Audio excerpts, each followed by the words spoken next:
یہ 2000 BC کی بات ہے کہ جب طوفان نوح کی تباہی کے بعد اللہ تعالیٰ نے سرزمین عرب پر ایک ایسی قوم پیدا فرمائی جو دنیا میں سب سے زیادہ طاقتور، مضبوط اور توانا افراد پر مشتمل تھی۔ یہ لوگ جسمانی خوبصورتی، سرخ و سفید رنگت اور وجاہت میں اپنا ثانی نہیں رکھتے تھے۔ مال و دولت کی فراوانی، شاندار تہذیب و تمدن، شان و شوکت سمیت دنیا کی ہر نعمت اور آسائش انہیں میسر تھی۔ قرآن کریم میں ارشاد باری تعالیٰ ہے کہ ان جیسی کوئی اور قوم اور ملکوں میں پیدا نہیں کی۔ قوم عاد کے متعلق تفصیل سوائے قرآن کریم کے کسی اور مذہبی یا قدیمی تاریخی کتب میں نہیں ملتی۔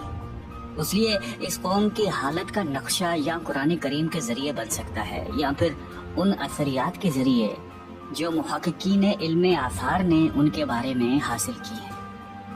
مورخین لکھتے ہیں کہ عاد نام کا ایک شخص حضرت نوح کی چوتھی نسل میں ان کے بیٹے سام کی اولاد میں سے تھا۔ چنانچہ اس شخص کی اولاد اور اس کی پوری قوم عاد کے نام سے مشہور ہو گئی۔ وہ اعرابی تھے جو بہت لمبے اور مضبوط ستونوں پر قائم کردہ عالی شان محلات میں رہا کرتے تھے۔ قرآن کریم نے انہیں ارم ذات العماد یعنی ستونوں والے کے نام سے یاد کیا ہے۔ ارم ان کا بہت خوبصورت شہر تھا جس کے آثار 1984 میں خلائی شٹر چیلنجر کی مدد سے دریافت کیے گئے ہیں۔ یہ علاقہ آج کل عمان کا حصہ ہے۔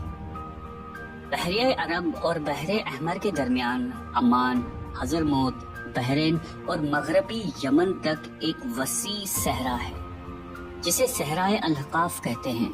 یہ دنیا کے عظیم صحراؤں میں سے ایک ہے جس کا رقبہ ایک محتاط اندازے کے مطابق 65 لاکھ مربع میٹر ہے۔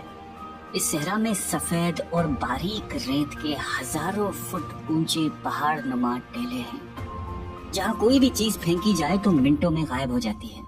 کسی زمانے میں یہ دنیا کا سرسبز و شاداب علاقہ تھا اور وہاں یہ قوم عاد آباد تھی۔ آج یہ بھیانک صحرا اللہ تعالیٰ کی کھلی نشانیوں میں سے ایک اور اہل زمین کے لیے جائے عبرت ہے۔